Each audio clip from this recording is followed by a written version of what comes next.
From the beautiful city of Los Angeles, California, we bring you the Gimme 3 podcast.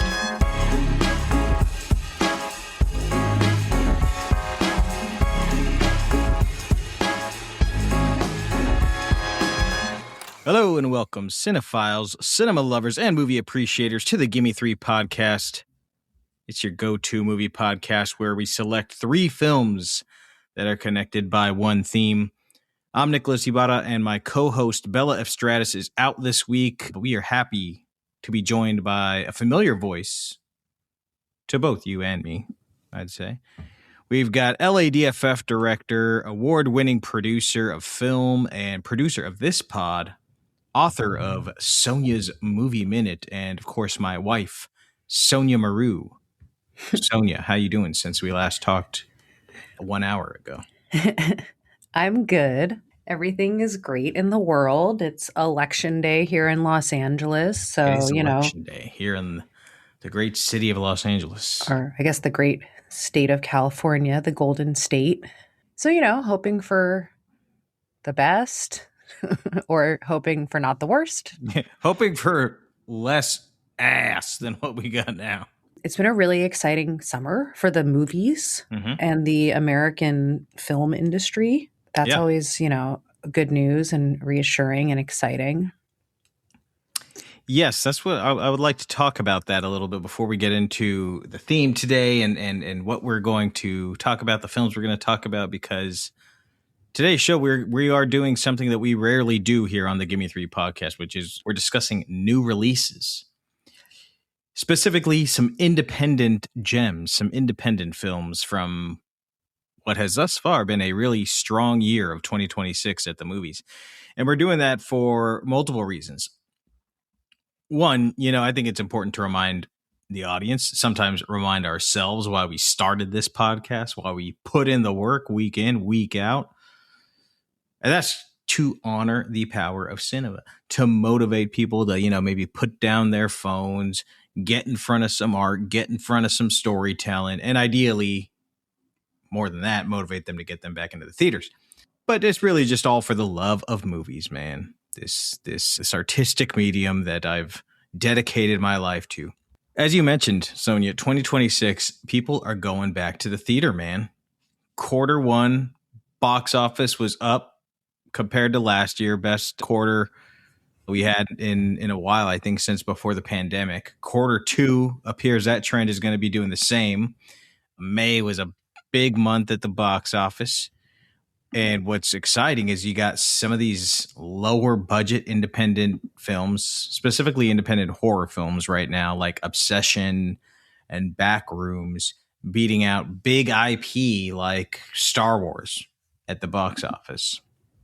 And in the last couple months, we're also seeing something that we haven't seen in a long time, and that's movies moving up week over week at the box office. For example, like Michael, I think you pointed this out to me. Michael started number 1 at the box office. Obviously, its first week it came out. Then it went down to number 2 or 3 the week after that. And then it went back up to number 1. And we're seeing right now the film Obsession is climbing up the box office. And I just think that's a great sign for movies and for theaters, because it means that word of mouth is working again. And it also means that people are refusing to say the sentence that I hate more than anything on the planet.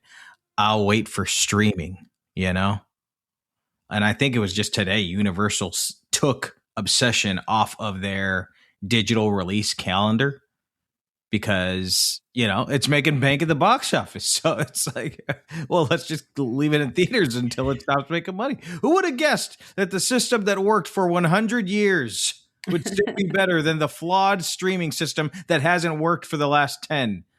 Motherfuck. Yeah, it's amazing. It's really exciting. I'm not going to see Obsession because it's too scary, but I'm happy that it exists. Yeah. No, it's been really cool to see movies that are unfamiliar IP, as you mentioned, new IP. In fact, movies that I don't even feel like we need to call them IP, because I don't know when the fuck things got so goddamn corporate. Right. People who wrote a script that wasn't based on anything but an idea they had, and it's doing well. Right. I mean, obviously, Michael, the movie, is very different, being that, Michael Jackson is a global phenomena and has been for decades. But yeah, it's really exciting. And I think Backrooms did really well last week. So did great. That Sheep Detectives movie did really great recently. So anyways, it's invigorating. It was a box office success. It was a box office success. We'll allow that. We will allow that to continue. I mean, with going along with Sheep Detectives, I think you have to make a pun. Anyways, it's invigorating. I think people are being reminded that the theater experience is superior. I think people are getting streaming fatigue, and I think people are hungry for original work. So today we're going to remind some of our listeners that there are even more original works out there, some absolute bangers that should be seen and appreciated on the big screen. Maybe movies that didn't do as great as, the likes of Obsession and Backrooms, these like real shockers at the box office, but really strong pieces of work that are in theaters, at least for now, at least until tomorrow, hopefully longer, but it's possible just for tomorrow. So I wish we had done this a little bit earlier, but what can you do? It takes a long time to prep these episodes. Sonja, before we get into the films, any other broad thoughts on the audiences coming back to the theaters? I guess I wish that the next step is that people start having a little bit more reverence for the theater experience again. Yeah. Which I actually have seen improved, I have to say, over the last couple years. Going back to the movies in 2021, 22 was a little rough. But people have seemed to learn how to be in public a little bit better. One other it's thing, all good, man. One other thing that I thought about was actually another reason for the resurgence, or I don't know if it's a reason, but just something that's kind of interesting, not to bring it down again, but we're knocking on the door of another recession, depression, that's coming. Buckle up, folks, it's coming. But what we're seeing actually mirrors what happened during the Great Depression for the late 1920s, early 1930s. 1930 to 1933, the box office just absolutely plummeted because the economy was so bad and theaters were closing by the thousands. And that's, what we have seen quite a lot, especially after the pandemic. And then starting in 1934, ticket prices got lowered. People started coming back to the theater, mostly because it was also the only means of entertainment that was affordable. People could not go on vacation. People could not go to the theater. So they were going to the movie theater. So here we see ourselves again knocking on the door of a Great Depression, and this time sandwiched in between a depression and the pandemic and all these tech companies thinking that they understand how cinema works. The decline makes sense. Of why we saw that. So my hope is that both audiences and the studios have seen the error of the way things are handled and it's being fixed. But just also a little bit of cyclical history there, that the economy does affect the box office sometimes too. Maybe this AMC, $30 a month deal is good in that way. I'm not a personal supporter of it, but if people are yeah, I'm going to go see 3 movies this week, and they're more open-minded about what that might be, that they don't feel like they have to get the most bang for their buck. Absolutely. And whatever that means, the most CGI characters or something, or just different stuff, just different. No, but what I was saying is at one point when people felt like they needed to get the most out of their money, it was spectacle. Yeah. And it seems like now maybe people are going, I can just go have a interesting, fun time. Right. All right. Well, let's get into these new, original, unique films that we're going to be discussing. And because these films are in the theaters as of now, we are going to do our best to avoid spoilers in this episode. That's all we can do, is do our best here. But we're going to start out with I Love Boosters, the highly anticipated second feature film from writer-director Boots Riley, of Sorry to Bother You fame. And the film stars Keke Palmer, Naomi Ackie, Taylor Page, Poppy Lou, Asia Gonzalez, Demi Moore, Lakeith Stanfield, and Don Cheadle. It's a hell of a cast. And this film follows a trio of friends, Corvette, Mariah, and Sade. And together they're known as the Velvet Gang. And the gang's game is boosting, shoplifting, fast fashion, and reselling them at a lower price. And most of their shoplifting is of this Metro Designers fashion chain, which is run by designer Christy Smith, who's played by Demi Moore. And Corvette, who is Keke Palmer, is a fashion designer herself. And she's a good one. But boosting is just kind of a way to make ends meet.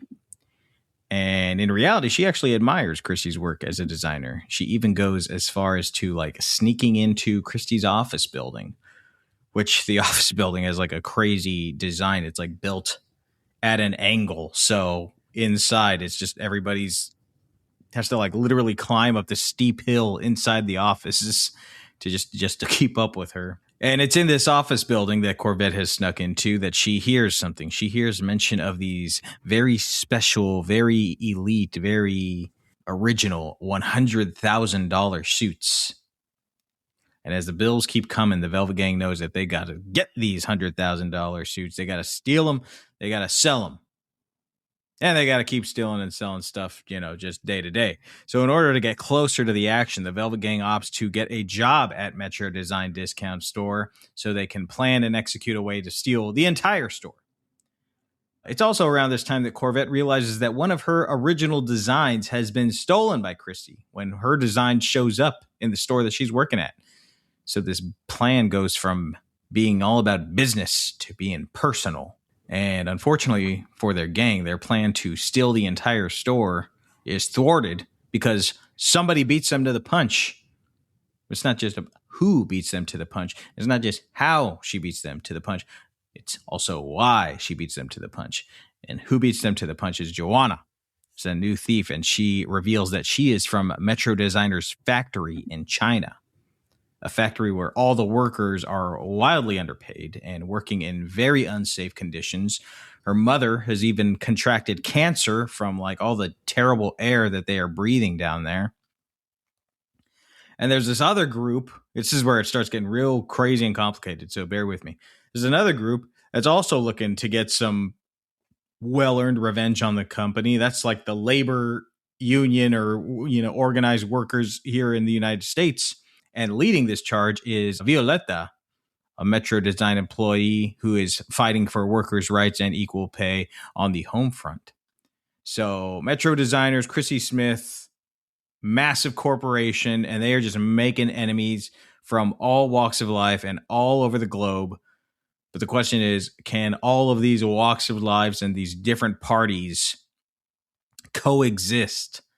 Can they look out for each other's interests as well as their own in order to defeat this big, bad corporation? Sonja, you and I were at the Los Angeles premiere of I Love Boosters. Tell us about the premiere. Tell us about your thoughts on the film. Oh, well, first of all, the premiere was a great time. It was at the DGA. The dress code was to wear your maximalist or monochromatic best, which for me meant wearing all black because, as we know, I'm not really a fashion person. You and I showed up in all black and everybody else showed up in like all purple, all yellow, all orange. I was like, all right. I was like, oh, so mono does not just mean black. There's other mono colors. Yeah, it really actually made me feel like a big loser. But no, it was super fun. Like a really invigorated and like lively, enthusiastic crowd.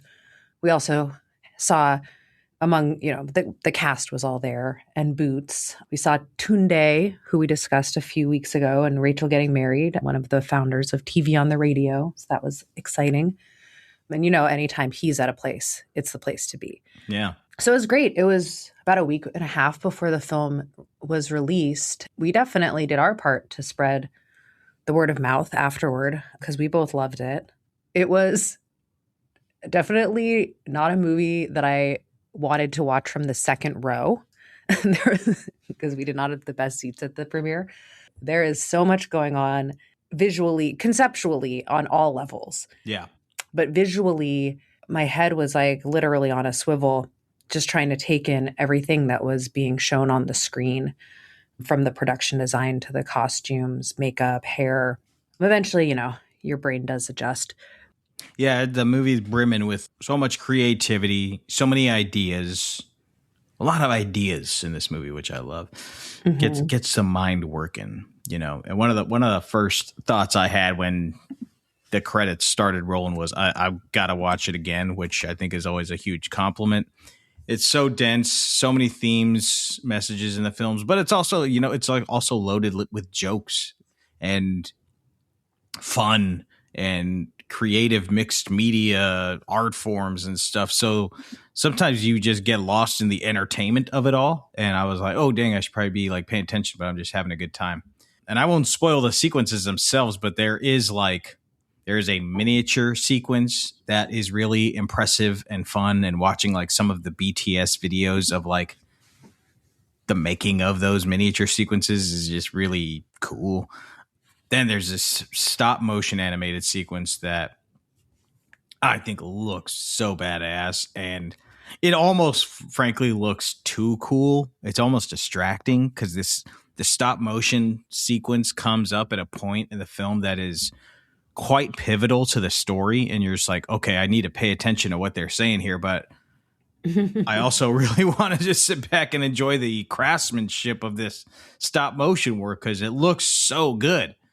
So again, this is why I want to rewatch it, but lots to love, lots to appreciate from a creative standpoint.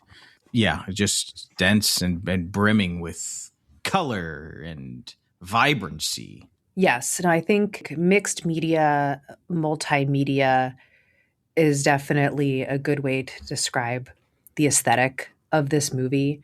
It's using like all the tools at its disposal to tell the story.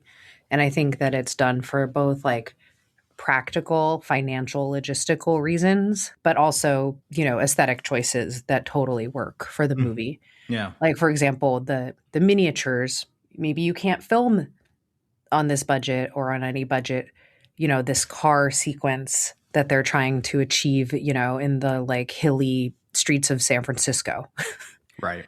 But the cars totally work and it totally all fits in with, it doesn't seem like, oh, they're just doing that because they need to do that. I was watching an interview with Boots Riley on The Daily Show with Jordan Klepper was the host. And Jordan Klepper described the movie like this, which I think is pretty apt. This movie talks about fashion. It talks about capitalism. It's super funny. It feels like Pee-wee's Big Adventure if it was directed by Karl Marx with Looney Tunes energy. And I was like, yeah, that's it. Yeah. Sums it up. Probably why it wasn't the box office smash that they hoped it would be, because it's complicated. The ad makes it seem like it's just about girls who dress crazy and steal from stores. Right. You know, it's really going a hell of a lot deeper than that. Pretty much right out the gate. Yo. Well, shit. What the fuck, dude? Just wanted to see what it's like to be up here. You guys seem out of breath. You must be coming from your break. Yeah, our lunch is 30 seconds. Yeah, and Grayson gets an hour. That must be illegal. Maybe. But who's gonna force him to hold it to the law? Nobody, that's right. We're trying to get together to get longer breaks and a third more of our money. We gotta force this. We gotta force it. Who's we? What other fun things we should make sure to talk about? Lakeith Stanfield. Yeah, Lakeith Stanfield plays this really odd character, which is, again, his character is one that I haven't been able to quite figure out. You know, the one time I see it, I was just like, okay, this character is super loony. But he basically plays like a demon who's like stuck on Earth for forever and ever. And he's also a model for like essentially like department store, like TJ Maxx type stuff. And he's got like really nasty hair going on in this one. Very greasy. He looks like he was like one of that family from Coming to America with the Jerry curls. With the soul glow, yeah. Yeah. And he's got this very odd superpower. I don't even know if you would call it a superpower, but I'm not going to say what it is because I think it has to be seen to be believed. I have read, though, that, you know, when they get to this scene where Lakeith Stanfield's character executes his superpower, Sonja, I've heard the tale of people walking out of the theater during that sequence. Really? Yeah. Oh my God. That was one of my favorite scenes of the movie. But you know me, I'm weird. Yeah, I don't know. I think that the fun thing, but also confounding thing about this movie, even more than Sorry to Bother You, is that none of it really lends itself to easy explanation. And I think that it's challenging like right away. Mm-hmm. Whereas like Sorry to Bother You gets really crazy and like turns, you know, like it has a turn where you're like, wait, now I have to question everything that happened before this and everything I was perceiving. But at the beginning, it's kind of like, oh, it's a guy who uses a white voice and gains a bunch of success. Right. Like, okay, that's pretty simple. Like, yeah. I feel like I get the point. Whereas, yeah, this one, like every single character is really complicated and stands for so many different things. And yeah, Lakeith is definitely one of them. But as like the only male character really in the film, he is very significant. Mm-hmm. But yeah, it's hard to put your finger on what the intent is exactly. So yeah, I mean, this is other than I gotta rewatch. Sometimes you are attracted to a demon. I mean, yeah, I guess that is one thing that we can definitely say for sure without giving anything away. and or distracted by one, you know. Mm-hmm. Distracted by what matters. That was what I gleaned from it, but I could be totally simplifying it. What's not simple is the score. The score by the Tune Yards. Mm-hmm. I really loved it. It's so wild and zany, and it's one of the first things that pulled me in because, like, the score pops in after a great, like, teaser cold open sequence. The score pops in for the opening credits, and I was like, "Oh, dang, this is cool." This is a cool. It doesn't sound like your standard go-to movie score. This is different. This is jazzy. This is poppy. I like where we're going here. And I read that Boots actually would have the Tune Yard start working on pieces of the score while he was still writing the film. Like he was sending them pages and stuff before the script was even finished, which is cool because there's like that means they're creating music to the themes and to the story and not married to the images. And Boots would say that sometimes he'd then be able to use some of the music that they created on set, which is a very cool approach because sometimes it's the reverse. You know, composers will take what's filmed and create music to that. Usually. Boots is taking music that was written for the movie and having it inspire or motivate the actors and the craftsmen on the set itself. Yeah, they're great. We've seen them before. Mm-hmm. Yeah, they did the score for his other movie and his TV show also. So yeah, clearly like really close collaborators. And his background as a musician, I'm sure, makes a difference too. That like you can tell he kind of thinks in music, definitely, or in rhythm and, you know, overture and stuff like that. Yeah, the score is really cool. I mean, I think the biggest takeaway is everything about this movie is going for broke, unique, and pushing a boundary. You know, and I think the score is certainly right in there. When you mentioned the opening credits, I just made me think, and I had forgotten about it because that was when my brain was split in half trying to like actually look at what was on the screen at the movie theater. But isn't it kind of like the opening of Naked Gun? Yeah. Totally. Right? Yeah. Like driving sequence through all these crazy things. Definitely. And then, yeah, like Demi Moore's character is also a really interesting villain. She's like a genius, right? They show like this fake documentary about her where she was like a child genius. And, she's like nuclear physicist level scientist, and all of this stuff that's like all of her understanding of art and culture and science to make her clothes. So she's kind of like admirable in a lot of ways, but then, maybe just due to success and capitalism, she's become this like just heartless bitch. Right. Which was also funny to watch this like the same week that Devil Wears Prada came out, since that's so like worshiping of the fashion industry and this is so critical of it. Yeah. Yeah. It's kind of the antithesis of Devil Wears Prada. Yeah. Yes. Yeah. Demi Moore taking on these really avant-garde independent projects now in this new stage of her career, this new era of her career where she's going with these younger artists who have these, bold visions. And I think it's suiting her very well. Mm-hmm. Yeah, I agree. She like embodies the power of like the older established woman with, next to all of these like young, ambitious young women in the film, like the next generation who are like hopefully gonna do something better with the world than her. One fun trivia, I didn't pull 3 trivias, but one trivia that I came across on Wikipedia, which I assume is correct, is that Melissa Barrera, our friend Melissa, was actually offered a role in this film. And she had to turn it down due to schedule conflicts, but she had hoped that it would be her like pseudo comeback to the mainstream industry after she got blacklisted for being pro-Palestine and got, taken off the Scream franchise. Yeah, she would have worked great in it.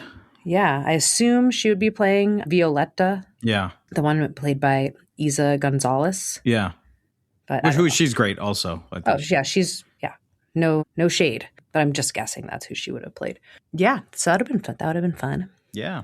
Yeah, I mean, I think that Boots, his films, and certainly this one, to me, even more than Sorry to Bother You, like, he really does want to call the audience to action, and I know we're, like, avoiding some of the, like, deeper themes of the film because we want people to discover it themselves, but being that he is, a very vocal, socialist, anti-communist, pro-worker, pro-union guy, all of those play into this film in a way that's extremely fun, not preachy, but like gives you chills by how inspired it can make you feel. Yeah. And that is a feat, I think. It's a little preachy. They use the term dialectical materialism like 4 times in the third act, which, Well, that's only preachy if you know what the fuck that means. Exactly. I had to Google it. Not exactly subtle, but nothing about this movie's subtle. So it didn't bother me. I was just like, why start being subtle in the third act? I enjoyed it. I thought dialectical materialism had something to do with talking about clothing. I literally looked it up afterward and I was like, oh, we're talking about Georg Wilhelm Friedrich and Karl Marx. All right. Yeah. We're not just talking about clothes. So yes, it may be a little preachy, but we've seen worse. Like, it's not like, you don't feel like it's insulting your intelligence. Yeah, I didn't mean that in a bad way. Sometimes you just feel like things are like treating you like you're dumb. Right. And I don't think this movie treats you like you're dumb. Quite the opposite. I mean, it talks about dialectical materialism. Right. This film demands your intellect in a way, again, in a way that I think is also you're going to have a good time in the theater. Yeah. All right. If we keep talking about this movie, we're going to spoil something because we keep dancing around. Well, let's just talk about the last scene. No, I'm just kidding. I love boosters. It is, as of today, recording this, or the day that this is getting released, which is June 2nd, it's going to still be in theaters today. It's in theaters tomorrow, and I assume it's going to be in theaters next week. Probably less theaters next week. But it is still on the big screen, and I implore y'all to check it out on the big screen because, again, it's just there's so much color, there's so much vibrancy. It just demands to be seen on the big screen.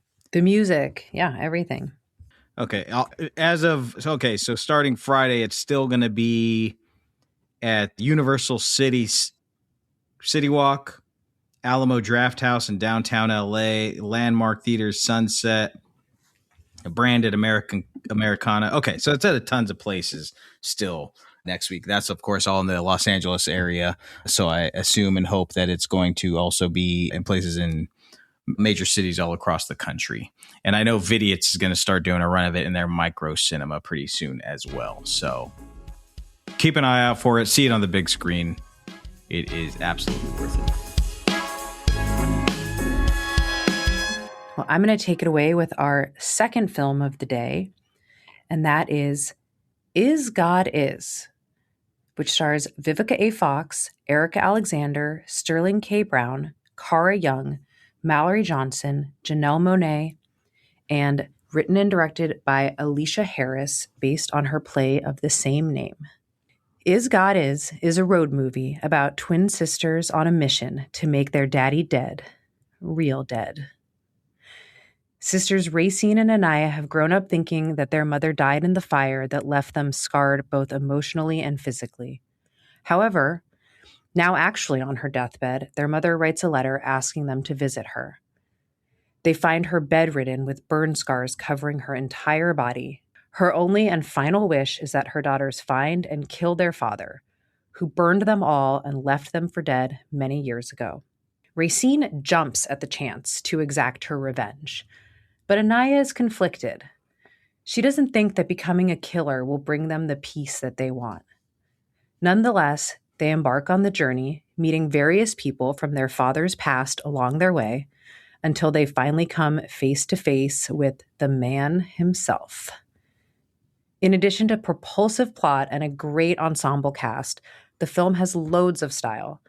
It's Southern Gothic, it's a buddy road movie, it's a bit Tarantino, it's violent, and it's beautiful. And it's truly significant and auspicious debut for the first-time filmmaker Aleshea Harris. We went to see this Vidiot's with another, not a premiere, but like advanced screening. And Aleshea Harris was there along with Vivica A. Fox and Erica Alexander. Similar to Boosters, it was just like one of those days where you're like, how lucky am I to live in LA and experience this movie with a sold out crowd in a cool space, and then have the geniuses behind the movie come and talk to us about what inspires them. Yeah, I love this movie. The more I think about it, the more I love it, really. And the more chance I think it has of ending up in my top 10 at the end of the year, probably. I think it might be my favorite of the year thus far. Like you said, we saw it at Vidiot's with Bella and Jess, actually. It was kind of a little Gimme 3 field trip. Oh, yeah. It was cute. It's true. But we had, like you said, during the Q&A, it was kind of revealed during the Q&A that Harris loves Tarantino. That really comes through, but probably not in the, like, you could see some of the QT inspiration in the film, but what is the most QT, I thought, was like you could see all this other inspiration. Like she takes a lot from so many different genres and so many different filmmakers and so many different pieces of work. And what's really impressive is how she's able to use all that has inspired her, make it cohesive, make it her own. And in that, it makes it all feel very, very fresh.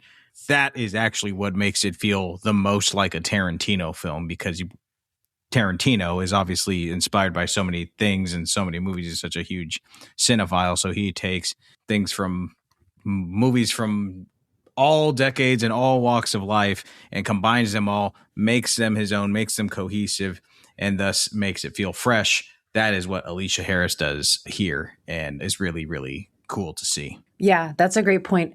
And interesting, I just listened to an interview with the RZA on Elvis Mitchell where he's talking about his new movie, One Spoonful of Chocolate, which I Mhm. haven't seen. And he actually said the exact same thing about Tarantino and like that what he learned the most from loving Tarantino films was that like it was okay to show what inspired you in Yeah. your own movies Right. if you used it in a not derivative way. Like if you took it and made it your own. Yeah. I mean, there's a lot of reasons to cast Vivica A. Fox in a role who is literally called God. But I think Kill Bill is probably influencing her there. Yeah. Yeah. And this is such a revenge movie, Yeah. so Yeah, it's like a absolutely. nice tie-in and, great for the marketing too. Totally. Totally. Very And smart. having a shot of Vivica A. Fox saying, I want you to make your daddy dead, real dead. Yeah. Gives you chills. You're like, I want to see that movie. Well, Carrie Young and Mallory Johnson, Carrie Young, who also appears in I Love Boosters, they are just incredible in this movie. They are stars. I really believe that. Young, I mean, her character is this extroverted. She's the extroverted twin. So she just like lays it all out there. She gets to have a lot of the fun. She has a lot of the showy pieces of dialogue. They give her the torch with this movie and she runs with it, Mallory Johnson's performance and her character are much quieter. She's the introverted twin, but she does just as much character inflection and development, if not more, with her performance. And what's really impressive to me about her performance is that so much of it is done with her eyes because, like a lot of her burn scars are on her face. Whereas Cara Young's, it's a lot of them are on her arm and her back. So Mallory Johnson's performance, so much of what she's doing is done with her eyes because, she's wearing all this prosthetic makeup. So anyways, both of these actors are just so hypnotic and addictive to watch. And they're going up against powerhouses like Vivica A. Fox and Eric Alexander and Sterling K. Brown. I mean, it's just, bravo to them. They were really impressive and they really carry this film because you have, like you mentioned Janelle Monáe, like all these big stars that are in this movie, but they each have all the big stars that we talked about. They all kind of have like their vignettes. They all have their little moments, but these two women are carrying the picture and they carry it well. Yeah, for sure. Yeah, I mean, with the casting, it's definitely like the way that low budget or lower budget, indie movies often do it, where you get the big names to come in for a day or two. And then you have these new, if you're lucky, people that are as amazing as Cara and Mallory to carry the movie through.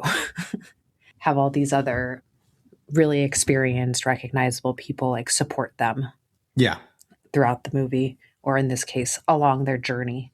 You and I were talking afterward because we had not seen Cara or Mallory in anything. But when I looked her up, I realized we just don't know anything about Broadway because Cara Young has actually won a Tony and been nominated for like 3. I think she's won multiple Tonys. Yeah. So I was like, oh yeah, she came from nowhere, except for being a huge star on Broadway. Yeah, just a huge, huge, massive success. Literally at the top of her game. But yes, definitely newcomer to leading films. And yes. I'm sure a long career ahead of her. Yeah, if she wants it. Even her scenes in Boosters, which she plays a very small role, like she's a scene stealer. She's totally memorable. Totally. And it's hard to steal a scene from Keke Palmer. I thought this movie was unpredictable, but very satisfying at the same time. Like I loved where it took us. Really unpredictable, really pulse pounding. Like the third act, you're just like, oh my God, what is going to happen? You want something to happen so desperately and you're not sure if it's going to happen. And there's all these twists and turns and it's just really exhilarating. It is an exhilarating finish, this film. Yeah, it really is. And I think Sterling, like, I don't want to give anything away, but Sterling K. Brown, I guess he's he's generally pretty likable in his roles, because it was kind of shocking to see him as such a mean person. He's evil in this film. Yeah. He's like he is so evil. He's so evil. I will give this way. I don't care. He's so evil that for the bulk of the film, they don't even show his face. Like, they cast Sterling K. Brown and they're like, we can't show his face doing this stuff because it's so downright diabolical that it will probably be too much for people to handle. Well, and I think, what I guess what I'm trying to say earlier is, like, with the questioning if they should kill their dad is, and maybe because it's Sterling K. Brown, like, you're like, but maybe he isn't as bad as he seems to be, or maybe when we finally meet him, there'll be something else. Yeah, that's the benefit of casting Sterling K. Brown, because you want to like him, But yes, I mean, in the trailer, Vivica, the mom, her character is referred to as God, and he is referred to as the monster. Yeah. So, yeah, was there anything else that you especially loved about the movie or think is noteworthy without giving away anything too big? I love that. The twin dynamic is just so enjoyable. Like, they wear the same stuff. They have like one of my favorite things was they have like this unspoken language, like they're able to communicate without speaking. So sometimes they will just like look at each other and are communicating with each other. And they accomplish this in the film by just using subtitles. So they'll just be looking at each other and then you can like read what they're thinking and communicating. And I thought that was so cool. Yeah, just the whole twin dynamic is really, I mean, I talked about the actors, but the writing also, the writing and direction and whole execution of their connection and their aura is the heartbeat of this film. And it's what's going to get people to come back to it. Really wish that we could see this play. Like, I'm going to have to keep my eye out for it, because apparently that is done in the play as well somehow. She mentioned how it was done in the play, and I can't remember how it was done. I think she said like through voiceover, like we hear it like recorded or something and their lips aren't moving. I forget. She in the Q&A she explained how they did it in the play, but ventriloquism. Yeah. No, I'm just kidding.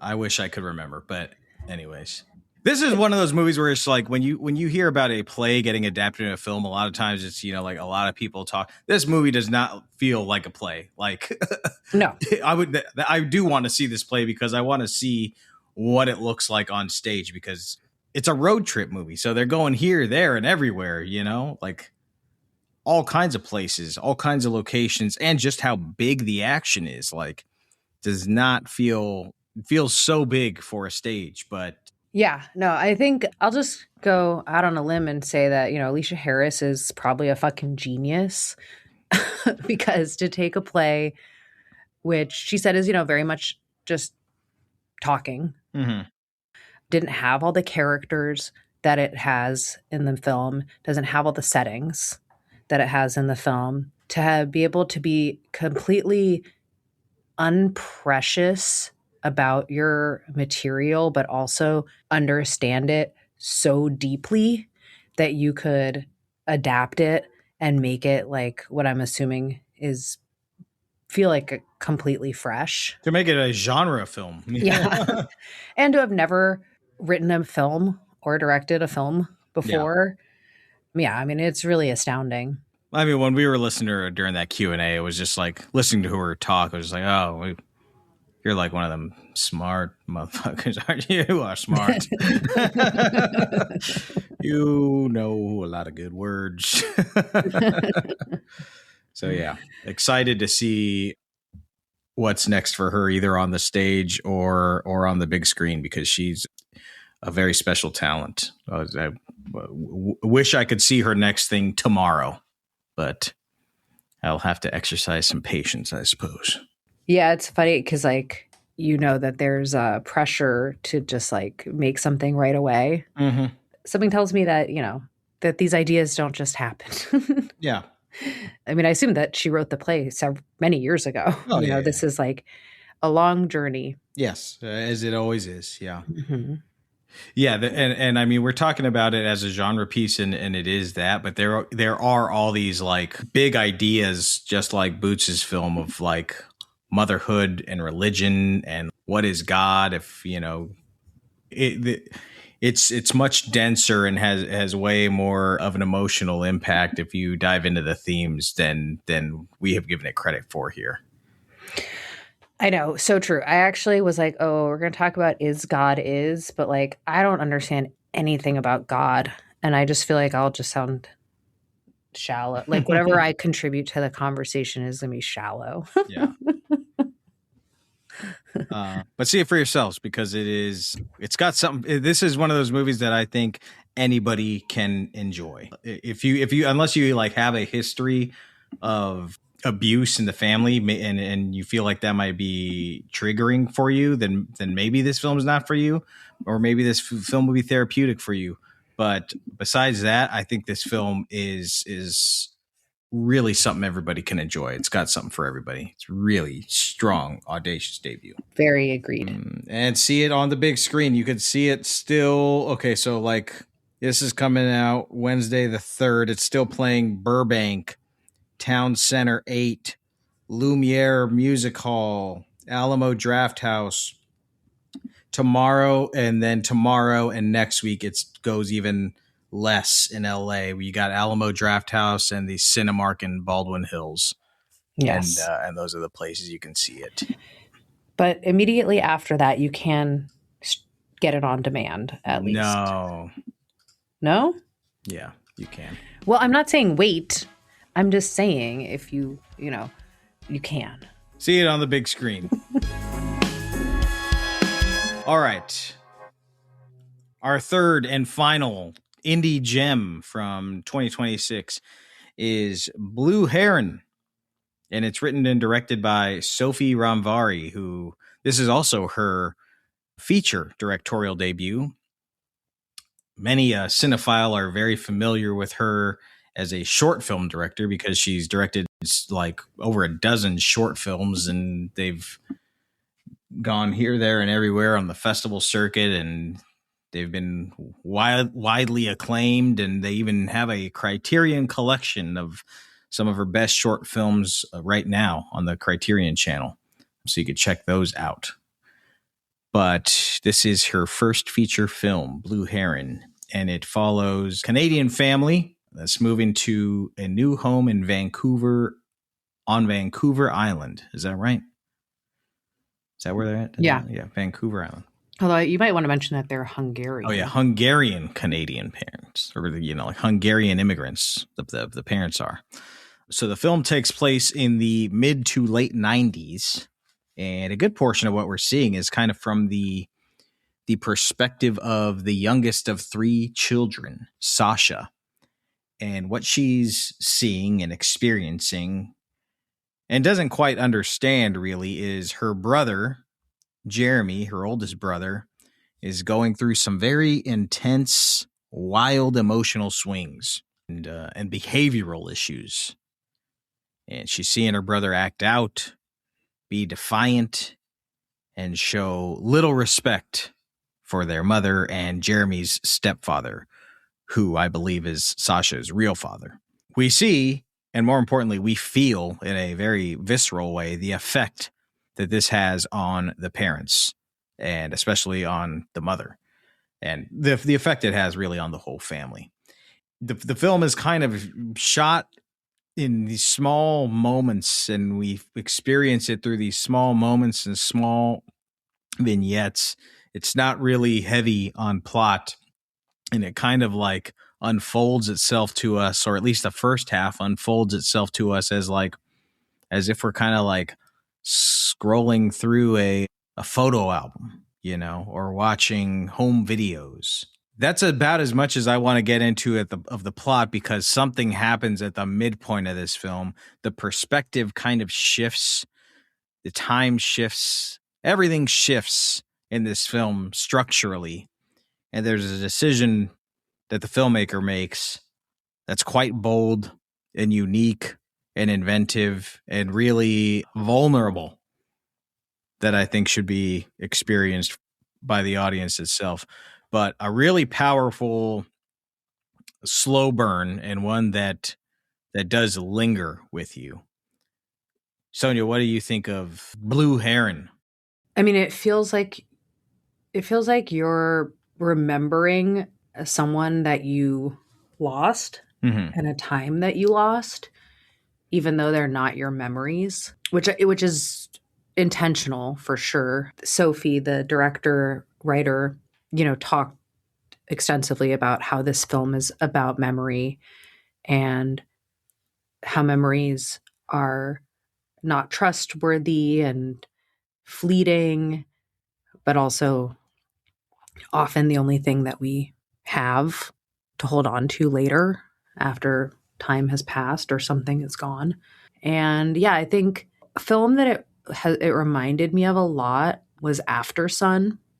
Mm-hmm. I mean, some of the like themes maybe, but more like the way that you remember things, and specifically the way you remember things when you're younger. Right. So yeah, it's incredibly beautiful, like a beautiful looking movie, a beautifully made movie. Really sad. It's a really sad movie, but like also inspiring because you know that she's like making this movie for her family to like help them deal with, all of the trouble that the oldest brother had. Yeah. Kind of like what we were talking about with Boots Riley. I think Sophie has just so much respect for her audience and her audience's intelligence. She is so patient in the way that she lays out breadcrumbs of emotional information or, story information. And she's just trusting that the audience is going to pick it up. And I guess you have to be confident in your own work in that sense too. I watched a lot of her short films before visiting this feature. They all have that same kind of approach of giving the audience just enough, letting them figure out what they need to figure out, and then essentially just feel the rest. So she's really... Watching her do it is kind of like watching a magic trick happen because, like, especially with some of her shorts, man, she just like... Some of them are like 5-6 minutes long. And she just leaves you in this like with an emotional wallop. And I'm just like, how the fuck did she do that? She's really, really talented visual storyteller. Yeah, I don't know. I really can't even fully describe, the effect of her work or break down how she's able to accomplish it. But she does. She told stories that are less related to her personal experience in what you've seen? Yes, she has. I've seen some stories that are related to specifically what this film is dealing with. There's some other ones that deal with her identity as like a Hungarian. There's a great short about her like going to Hungary and going to like her grandma's house and like looking at pictures. It's just like really simple pieces. Like, and then there's a short film about like a dog and its owner considering cloning the dog, and it's all of the shots are on the dog. You never see like the owner's face or anything, but it's just really, really, really like unique, impressive style. Didn't she say that she like has to put animals in all of her films? I don't know, but I thought we watched that together. Yeah. She was like, oh, you have to put an animal in every film because animals being on set is the best. And I was like, said like nobody ever. I mean, animals I love them, but I understand the annoying parts of filming them. Well, you just got me all emotional talking about cloning the dog. So yeah. I can only imagine if I saw the movie. Yeah, it's a really strong piece of work.